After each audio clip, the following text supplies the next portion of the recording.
Hello friends, எல்லாருக்கும் வணக்கம். எல்லோரும் எப்படி இருக்கீங்க? நல்லா இருக்கீங்களா? நாங்களும் நல்லா இருக்கோம். இன்றைக்கி நம்ம சேனலில் என்ன வீடியோ பார்க்க போகிறோம்னா, ஒரு டே இன் மை லைஃப் வீடியோ தான். இந்த வீடியோ எப்போ எடுத்ததுன்னு பார்த்தீங்கன்னா, போன வாரம் சண்டே அன்னைக்கு எடுத்த வீடியோ தான். ஸோ சண்டே விலாக் தான் நான் இன்றைக்கி உங்கள் கூட ஷேர் பண்ணுறேன். இப்போ வாங்க வீடியோக்குள்ளே போகலாம். அதுக்கு முன்னாடி நம்ம சேனலை பார்த்துட்டு நிறைய பேர் சப்போர்ட் பண்ணுறீங்க, சப்ஸ்கிரைப் பண்ணுறீங்க.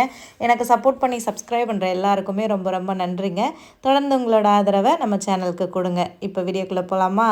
ஸோ சண்டே லஞ்சு சமைக்க ஆரம்பிக்கிறதுலேருந்து தான் நான் வீடியோ எடுக்கவே ஸ்டார்ட் பண்ணேன். காலையில் பிரேக்ஃபாஸ்ட்டெல்லாம் தெம்பாக சாப்பிட்டுட்டு மதியம் என்ன லஞ்ச் பண்ணலான்னு சொல்லிட்டு திங்க் பண்ணிகிட்டு இருந்தேன். அன்றைக்கி நான் வெளியில் போகவே இல்லை மார்க்கெட்டுக்கெலாம். ஏன்னா பயங்கர வெயில், சைடில் ஜன்னல் வழியாக பாருங்களேன். அதனால் நான் வரவே இல்லைப்பா, அந்த வெயிலுக்குள்ளே வந்தேன்னா எனக்கு பயங்கர தலைவலி வந்துடும்னு சொல்லிட்டேன். அப்புறம் ஹஸ்பண்டும் பிள்ளைங்களும் தான் போயிட்டு இருந்தாங்க. ஆதவ் காலையிலேருந்தே பிரியாணி வேணும் பிரியாணி வேணும்னு கேட்டுட்டு இருந்தான். சரி, அப்போ வரும்போது சிக்கன் வாங்கிட்டு வந்துடுங்கன்னு சொல்லியிருந்தேன். அதுக்கப்புறம் மீன் இருந்தால் வாங்கிட்டு வாங்க, இல்லைனா சிக்கன் மட்டும் வாங்கிட்டு வந்துடுங்கன்னு சொன்னேன். ஏன்னா இங்கே மட்டன் வந்து பார்த்திங்கன்னா புரோனை நாட்டில் நம்ம ஊர் மாதிரியெல்லாம் ஈஸியாக கிடைக்காது. அப்படியே கிடைச்சாலுமே ரொம்ப விலை அதிகமாக இருக்கும். ஸோ அதனால் வந்துட்டு மட்டன் எப்போவாச்சும் தான் வாங்குவோம் ரொம்ப ஆசையாக இருக்கும்போது. மற்ற நாள் ஃபுல்லாக சிக்கன், மீன், முட்டை இதுகளை வச்சே நாங்கள் சமாளிச்சிடுறது. அப்புறம் ஹஸ்பண்ட் போயிட்டு நாட்டுக்கோழி தான் வந்து வாங்கிட்டு வந்திருந்தாங்க. ஒரு கோழி, நாட்டுக்கோழியும் அப்புறமா வந்துட்டு இந்த ப்ராய்லர் சிக்கன் கொஞ்சம் வாங்கிட்டு வந்திருந்தாங்க. ப்ராய்லர் சிக்கனில் பிரியாணியும், நாட்டுக்கோழியை வந்து குழம்பு வச்சிரு, அது பிரியாணிக்கு சரி வராது அப்படின்னு சொல்லிட்டாரு. அந்த நாட்டுக்கோழி வாங்கிட்டு வந்து க்ளீன் பண்ணி கட் பண்ணியும் கொடுத்துட்டாரு. நான் குக்கரில் போட்டு வேக வச்சு குழம்பு தான் பண்ண போகிறேன். நான் தண்ணி குழம்பு மாதிரி தான் வைக்கலான்னு நினச்சேன். அப்புறம் ஹஸ்பண்ட் சொன்னாங்க, தண்ணி குழம்பு வேண்டாம், அதை நிறையா வச்சிடுற, 2 நாளாக அதை காலி பண்ணுறதுக்குள்ளேயே ஒரு வழி ஆயிடுது, அதனால் கிரேவி மாதிரி வச்சிரு அப்படின்னு சொல்லிட்டாரு. அப்புறம் அதை குக்கரில் போட்டு வேக வச்சுட்டு அந்த சைடு நான் பிரியாணிக்கும் கிரேவி பண்ணுறதுக்கும் ரெடி பண்ண வந்து ஸ்டார்ட் பண்ணிட்டேன். என்னமோ தெரியல, இப்போ எல்லாத்துக்கும் வந்து நாட்டுக்கோழி குழம்புனா ரொம்ப பிடிக்க ஆரம்பிச்சிருச்சு. குழம்பும் பிரியாணி பண்ணுறதுக்கு வெங்காயம், தக்காளி, இஞ்சி பூண்டு பேஸ்ட்டெல்லாம் ரெடி பண்ணலான்னு சொல்லிவிட்டு அதுக்கு தான் தேவையானதெல்லாம் எடுத்து வச்சிட்ருக்கேன். ஸோ இவ்வளோ தக்காளி போதும், கிரேவிக்கும் போதும், பிரியாணிக்கும் போதும். அதே மாதிரி இவ்வளோ வெங்காயம், இஞ்சி பூண்டு எடுத்திருக்கேன். ஸோ இந்த சிக்கன் தான் வந்துட்டு பிரியாணி பண்ண போகிறேன். நான் வெங்காயம் தக்காளி எல்லாம் நிறைய சேர்க்க மாட்டேன், கொஞ்சம் கம்மியாக தான் சேர்ப்பேன். அதே மாதிரி குவான்டிட்டியுமே கொஞ்சம் கம்மியாக தான் பண்ணுவேன் பிரியாணியெல்லாம்.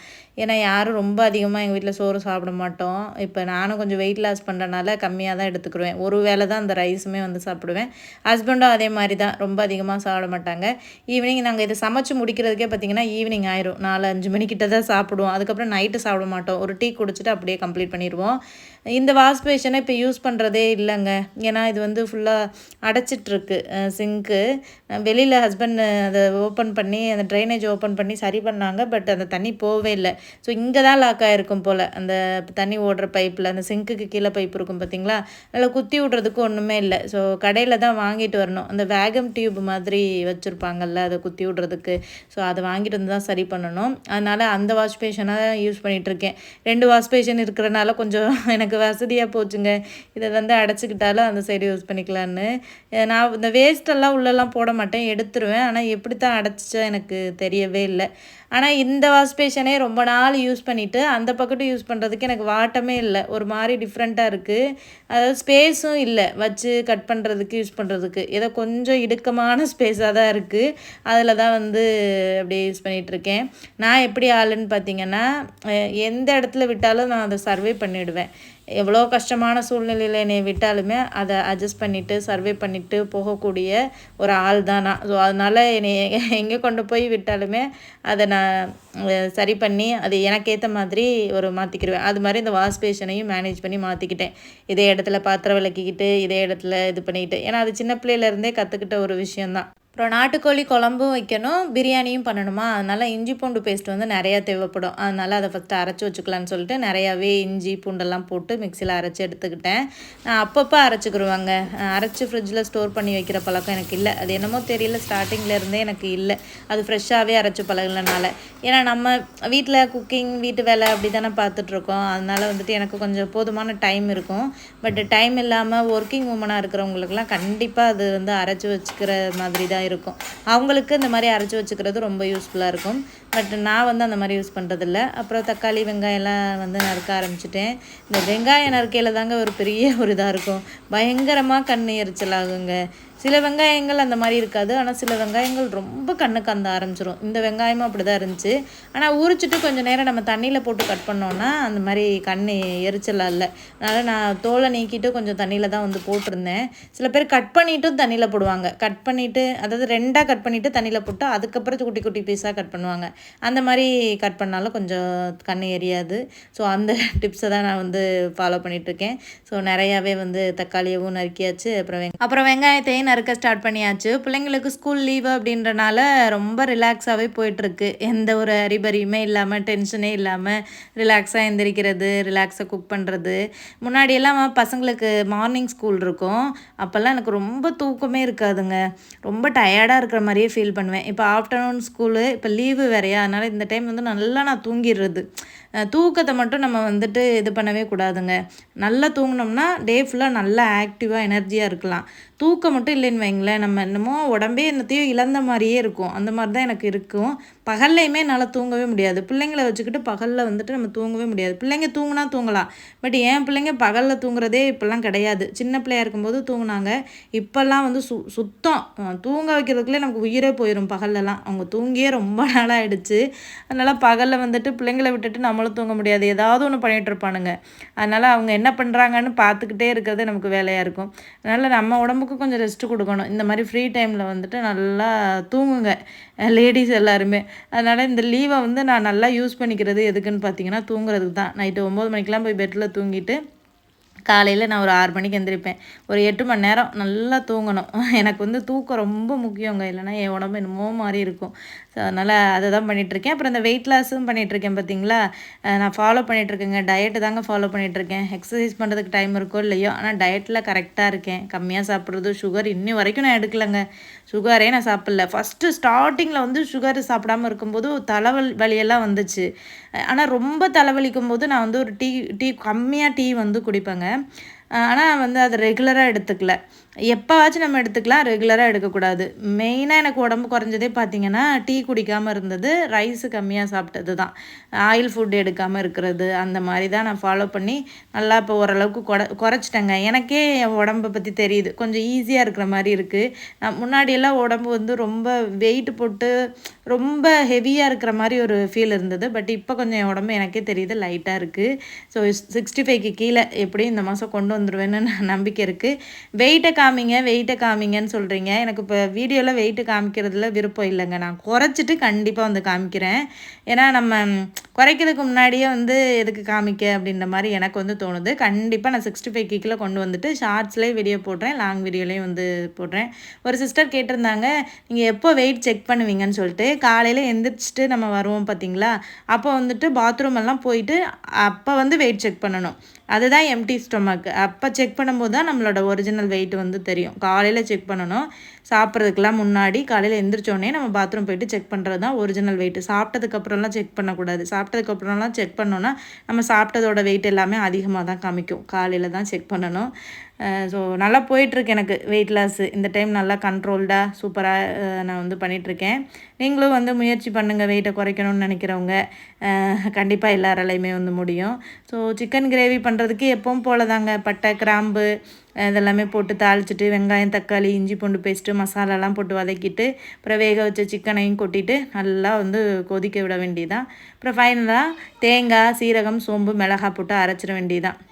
ஸோ இதை கிரேவின்னு சொல்லலாம், இல்லைனா ஒரு குழம்புன்னு சொல்லலாங்க. ரெண்டும் ஒன்று தான், நம்ம வைக்கிறது தானே பேர். ஸோ இப்படி தான் நான் வந்து நாட்டுக்கோழி குழம்பு வைப்பேன். இந்த மாதிரி வதக்கி போட்டு அரைச்சும் வைக்கலாம். வெங்காயம், தக்காளி, மசாலாலாம் போட்டு வதக்கி தேங்காய், சீரகம், சோம்பு, மிளகெல்லாம் போட்டு வதக்கிட்டு அதை போட்டு மிக்சியில் அரைச்சிட்டு அதை ஊற்றியும் வைக்கலாம். நெக்ஸ்ட்டு வாங்கும்போது அந்த ஸ்டெப்பு பண்ணுவோம். ஸோ இந்த டைம் இது தான் பண்ணியிருந்தேன். அவ்வளோ டேஸ்ட்டுங்க. இந்த நாட்டுக்கோழி ஏன் இவ்வளோ டேஸ்ட்டாக இருக்குன்னே தெரியல. அது நாக்கில் அந்த டேஸ்ட்டு ஒட்டிக்கிடுச்சுன்னு வைங்களேன், அடிக்கடி நமக்கு சாப்பிட தோணும். ஏன்னா போன வாரத்துக்கு முந்தின வாரம் தண்ணி குழம்பு வச்சுருந்தோமா, அந்த டேஸ்ட்னால தான் திரும்ப போய் என் வீட்டுக்காரர் நாட்டுக்கோழி வந்து வாங்கிட்டு வந்தார். ரேட்டு பார்த்திங்கன்னா ரொம்ப பெரிய டிஃப்ரென்ஸ்லாம் இல்லைங்க. ப்ராய்லருக்கும் நாட்டுக்கோழிக்கும் ரெண்டுமே ஈக்குவலாக தான் இருக்குது. ஒரு கிலோ பார்த்திங்கன்னா நாட்டுக்கோழி $10ங்க. இப்போ ப்ராய்லர் கோழியுமே ஒரு பேக்கெட் நம்ம வாங்கினோம்னா குறைஞ்சது $8 வரும். அப்படியே கூடுனா ஒரு $2 $3 அப்படி தாங்க டிஃப்ரென்ஸ் இருக்குது. ஸோ அதனால் ப்ராய்லர் வாங்குறதுக்கு நாட்டுக்கோழி அவ்வளோவா பரவாயில்ல தான். அப்புறம் இந்த நாட்டுக்கோழி வேக வச்சுருந்தோம்ல குக்கர், அதிலே தான் வந்துட்டு நான் பிரியாணி வந்து பண்ணிகிட்ருக்கேன். அதில் நம்ம எதுக்கு போட்டு வேறு பாத்திரத்தை எடுத்து கழுவிக்கிட்டு இதிலே பண்ணிடலாம். பாத்திரம் விளக்குற வேலை பெரும் வேலைங்க. லாஸ்ட்டாக ஒரு வீடியோவில் நெய் காய்ச்சி வச்சுருந்தோம்ல, அந்த நெய் போட்டு தான் நான் வந்து பிரியாணி பண்ணிகிட்ருக்கேன். சூப்பராக இருந்துச்சு நெய் காய்ச்சி பாட்டிலில் ஊற்றி வைக்கிற வீடியோ போட்டிருந்தேன். பட் நெய் தெரிஞ்சதுக்கப்புறம் உங்ககிட்ட காமிக்கல, இந்த வீடியோவில் பார்த்துருப்பீங்க. சூப்பராக வந்து பர்ஃபெக்டாக வந்துருந்துச்சு. இந்த வீட்டில் பண்ணுற நெய்யுமே ரொம்ப நல்லா இருக்குது. நெய் போட்டு குழம்பு வச்சாலும் பிரியாணி பண்ணாலுமே கமகமன்னு ரொம்ப மணமாகவும் இருக்குது, டேஸ்ட்டும் நல்லா இருக்குது. அப்புறம் கிரேவியும் ரெடி ஆகிடுச்சு. இந்த பக்கத்து பிரியாணியும் வந்து பண்ணிகிட்ருக்கேன். இந்த ரம்ஜானுக்கு நோன்பு ஸ்டார்ட் ஆச்சு பார்த்தீங்களா? இப்போ தாங்க நோன்பு ஸ்டார்ட் ஆன மாதிரி இருந்துச்சு. டக்குன்னு பார்த்தா இப்போ 1 மாதம் ஆக போகுதுங்க. ரம்ஜானே வரப்போகுது. எவ்வளோ ஸ்பீடாக நாள் போச்சுனே வந்து தெரியல. இந்த வாரம் என்னோடய ஃப்ரெண்டு ஒரு சிஸ்டர் வந்துட்டு எனக்கு நோன்பு கஞ்சிலாம் எடுத்துகிட்டு வந்திருந்தாங்க. நான் வீடியோ போட்டிருந்தேன் பார்த்தீங்களா? அவங்க நான் ப்ரூனை வந்த புதுசில் ஃபஸ்ட்டு ஃப்ரெண்ட் ஆனவங்கங்க. நாங்கள் அப்போ ஹோட்டலில் இருந்தோம். இங்கே வீட்டில் இல்லை, ஒரு ஹோட்டலில் தங்கியிருந்தோம். நம்ம வீடியோ ரெகுலராக பார்க்குறவங்களுக்கு தெரியும். அப்போவே வந்துட்டு யூடியூப் பார்த்துட்டு என்னை ஃபஸ்ட்டு பார்க்க வந்த ஃப்ரெண்ட் அவங்க. எனக்கு மீனெல்லாம் வாங்கிட்டு வந்துலாம் கொடுத்தாங்க. இன்னி வரைக்குமே நாங்கள் ஃப்ரெண்ட்ஸ் தான். அப்போ அவங்க நோன்பு கஞ்சிலாம் எடுத்துகிட்டு எனக்கு நேற்று கொண்டு வந்து கொடுத்துட்டு போனாங்க. ரொம்ப எமோஷ்னலாக நல்லா இருந்தது. அது என்னமோ தெரியல, நம்ம ஊரை விட்டுட்டு இங்கே வெளியில் இருக்கும்போது நம்மளை தேடி யாராச்சும் ஏதாச்சும் ஒன்று கொண்டு வந்து கொடுக்கும்போது அது ஒரு மனசு ஒரு சந்தோஷம். ஏன்னா இங்கே நம்ம எல்லா உறவுகளையும் விட்டுட்டு வெளியில் வந்து நம்ம தனியாக இருக்கோம் பார்த்தீங்களா? அதுவே வந்து ரொம்ப லோன்லியாக இருக்கிற மாதிரி ஒரு ஃபீல் ஆகும். இந்த உலகத்துலேயே ரொம்ப கஷ்டமான ஒரு விஷயம் என்னென்னு பார்த்தீங்கன்னா தனிமை தான். தனியாக இருக்கிறத விட ஒரு கொடுமை வேறு எதுவுமே கிடையாது. அதுவும் ஊரில் 4-5 பேரோடு சேர்ந்து இருந்துட்டு இங்கே வந்து தனியாக இருக்கிறதுன்றது ரொம்ப பெரிய ஒரு இதாக இருக்கும்.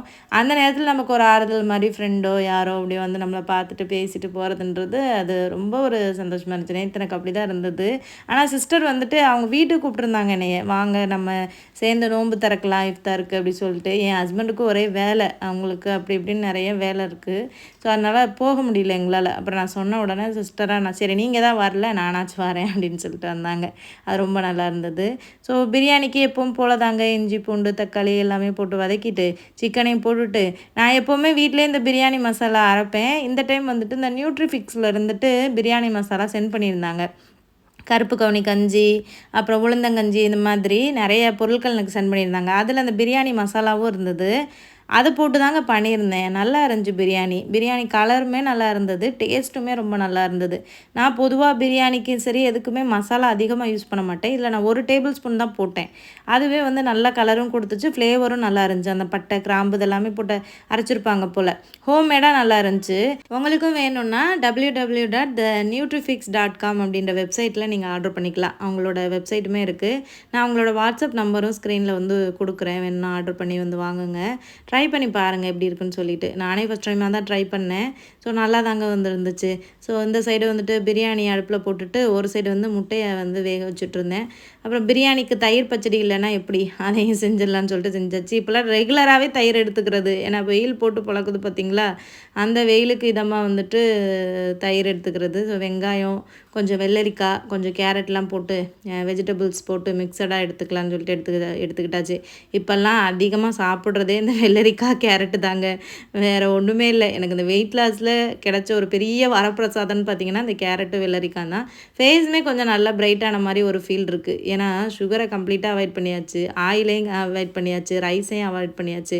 அப்போ நம்ம அதிகமாக ஃப்ரூட்ஸ் வெஜிடபிள்ஸ் சாப்பிடும்போது அதில் உள்ள சத்து நமக்கு வந்து நல்லா வந்து கிடைக்கும். முன்னாடிலாம் பார்த்திங்கன்னா அதிகமாக பிம்பிள்ஸ் வரும். இப்போ நீங்கள் என்னோடய ஃபேஸை பார்த்திங்கனாலே தெரியும், ரெகுலராக வீடியோ பார்க்குறவங்களுக்கு கருப்பு கருப்பாக இருக்கும், ஆக்னி மாதிரி. ஆனால் அது ரொம்ப குறைஞ்சிருக்கு. இப்போ நான் வெயிட் லாஸ் பண்ணதில் எனக்கு நல்ல ரிசல்ட் கிடச்சது என்னோடய ஃபேஸ் மாறினது தான். அதே மாதிரி பிம்பிள்ஸ் அகெயின் வரவே இல்லை. ஒரு பிம்பிள் போனால் நான் என்ன பண்ணுவேன்னா, பிம்பிள் வர நான் என்ன பண்ணுவேன்னா, அதாவது வீட்டிலையே ஃபேஸ் மாஸ்க் வந்து ரெடி பண்ணுவேன். ஃபேஸ் பேக் இருக்குல்ல, அந்த இது உருளைக்கிழங்கு பாயில் பண்ணிவிட்டு அதில் மில்க் போட்டு அப்ளை பண்ணுறது, அப்புறம் உளுந்த ஊற வச்சுட்டு அதில் தக்காளி போட்டு அரைச்சி மிக்ஸ் பண்ணுறது, அதுக்கப்புறம் கடுக்காய் பொடி போட்டு அப்ளை பண்ணுறது, அந்த மாதிரிலாம் நான் பண்ணிகிட்ருப்பேன். அது என்ன தான் பண்ணாலுமே அது போகும், அந்த பிம்பிளோட அந்த கருப்பு வந்து போகும். அதுக்கப்புறம் திரும்பவும் அந்த பிம்பிள் வந்து வந்துக்கிட்டே இருக்கும். போக போக வந்துக்கிட்டே இருந்துச்சுன்னா நம்ம எத்தனை நாள் தான் அந்த ஃபேஸ் பேக்குமே நம்ம போட முடியும். அந்த ஒரு கட்டத்துக்கு மேலே நானே கடுப்பாகி இந்த கருப்பு போனாலும் சரி போகாட்டாலும் சரின்னு சொல்லிட்டு அப்படி நானும் விட்டுட்டேன். ஆனால் இப்போ இந்த வெயிட் லாஸ்னு டயட் மெயின்டைன் பண்ணுறதுலேருந்து இந்த வந்துட்டே இருந்த பிம்பிள் ஸ்டாப் ஆகிருக்குங்க, சுத்தமாக வரவே இல்லை. இந்த பிளாக் ஹெட்ஸ் மட்டும், அந்த பிளாக் மார்க்ஸ் இருக்குது பார்த்தீங்களா, அதை மட்டும் போக வச்சாலே போதுங்க. எனக்கு ரொம்ப ஆச்சரியமாக இருந்துச்சு. அப்போ நம்ம இத்தனை நாளாக எடுத்துகிட்டு இருந்த ஃபுட்டு, ஆயில் ஃபுட்டு, சுகர், இதனால தான் நமக்கு பிம்பிள்ஸ் அதிகமாக வந்திருக்கு. அதே மாதிரி சரியாக தூக்கம் இல்லாமல் இருக்கிறது, ஸ்ட்ரெஸ்ஸாக இருக்கிறது, ஒழுங்காக டைமுக்கு சாப்பிடாமல் இருக்குது, எல்லாமே சேர்த்து தான் நம்ம ஃபேஸை இந்த மாதிரி ஆக்கியிருக்கு அப்படின்றத நான் புரிஞ்சுக்கிட்டேன். ஸோ இது எல்லாத்தையும் கொஞ்சம் நம்ம 100% ஃபாலோ பண்ண முடியாது, அட்லீஸ்ட் ஒரு 50%ஆவது ஃபாலோ பண்ணணும்னு வைங்களேன், நல்ல சேஞ்சஸ் தெரியுங்க. எனக்கு நல்லா தெரிஞ்சது. கண்டிப்பாக நீங்களும் வந்து ஃபாலோ பண்ணுங்கள். அப்புறம் பிரியாணிக்கு சிக்கன் போட்டு வேக வச்சுட்டு தண்ணி ஊற்றி வச்சுருந்தேன். ஒரு 3 கப் அரிசி போட்டேன்னு நினைக்கிறேன். அதுக்கு 6 கப் அளவுக்கு தண்ணி ஊற்றிட்டு அரிசியும் போட்டுட்டு இனிமேல் போட்டு விசில் போட்டு ஒரு 4 விசில் வச்சோன்னா பிரியாணி வந்து ரெடி ஆயிரும். பாருங்களேன் பிரியாணியோட கலர் எப்படி இருக்குன்னு. எப்போவுமே என்னோடய பிரியாணி கொஞ்சம் வெள்ளையாக தான் இருக்கும், ஏன்னா மசாலா கம்மியாக தானே போடுவேன். இப்போ இந்த மசாலா போட்டோடனே கொஞ்சம் இந்த கடையில் வாங்குகிற பிரியாணி மாதிரி கொஞ்சம் நல்லா இருந்தது. என் பையன் மூத்த பையனுக்கு ரொம்ப ஆதவுக்கு வந்து ரொம்ப பிடிச்சிருந்துச்சி பிரியாணி. ஏன்னா அவன் தானே கேட்டுட்டு கிடந்தான் காலையிலேருந்து பிரியாணி வேணும் பிரியாணி வேணும்னு. எங்கள் வீட்டில் யாருக்காச்சும் ஒரு ஆளுக்காச்சும் டெய்லி ஒரு பிரியாணி கிரேவிங் சாப்பிடணும்னு ஆசை வந்துடும் போல். போன வாரம் எனக்கு வந்துருந்துச்சு வியாழக்கிழமை, ஞாயிற்றுக்கிழமை ஆதவுக்கு வந்துருச்சு. அதனால் யார் ஆசைப்பட்டாலும் ஒரு பிரியாணியை போட்டுற வேண்டியதான் அப்படின்ற மாதிரி சூப்பராக பிரியாணி பண்ணியாச்சு. ஸோ இதுதான் லஞ்சுங்க. ஸோ சண்டே அன்னைக்கு நான்வெஜ் எடுத்து சாப்பிட்டா தான் அந்த சண்டேயே வந்து ஒரு ஃபுல்ஃபில் ஆன மாதிரி. ஸோ சாப்பிட்டுட்டு நாங்கள் ஈவினிங் வெளியில் போயிட்டு கொஞ்சம் விளாண்டுட்டு இருந்தோம். அப்புறம் வெளியில் அங்கிட்டு இங்கிட்டு ஸ்ட்ரீட் ஃபுட்டுலாம் போயிட்டு வந்தோம். நல்லா நடந்தோம், வாக்கிங் போனேன், நல்லா வாக்கிங் போனேன், நல்லா விளாண்டேன். எந்த அளவுக்கு சாப்பிட்றோமோ அந்த அளவுக்கு எக்ஸசைஸும் பண்ணிட வேண்டியதான். ஸோ இப்படி தான் எங்களுக்கு சண்டே போச்சு. நம்ம நெக்ஸ்ட் வீடியோவில் பார்க்கலாம். Bye bye.